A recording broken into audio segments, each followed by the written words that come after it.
বন্ধুরা, আজকে আমরা চলে এসেছি ত্রিবেণীর ঐতিহ্যবাহী মেলা মিলন মেলায়। এই মেলাটি এই বছর আমাদের 38তম বর্ষে পদার্পণ করেছে। এই মেলা ডিসেম্বরের 2 তারিখ 3 তারিখ থেকে স্টার্ট হয় এবং শেষ হতে হতে 22 তারিখ এই বছরটা নিয়েছে। প্রত্যেক বছরের মতো এই বছরও আমরা শেষের দিনকে আমার বন্ধুদের সাথে চলে এসেছি। এই বছর এই মেলাটির নামকরণ করা হয়েছিল কবি কাজী নজরুল ইসলামের নাম অনুসারে, কাজী নজরুল ইসলাম মেলা। এখানে দেখতেই পাচ্ছ আমার বোন দাঁড়িয়ে রাইডসটা দেখছিল অনেকক্ষণ ধরে, কারণ ওর খুব ছোটোবেলার কথা মনে পড়ছিল এইগুলোতে চড়বে। সেই নিয়ে আমরা একটু হাসাহাসি করছিলাম চড়বি বলে।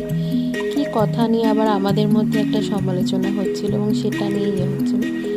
এরপর আমরা চলে আসি মথুরা কেকের কাউন্টারে। এখানে এই মেলাতেই এই মথুরা কেকটা আমরা সচরাচর দেখে থাকি। সেখান থেকে আমরা প্রত্যেকে মথুরা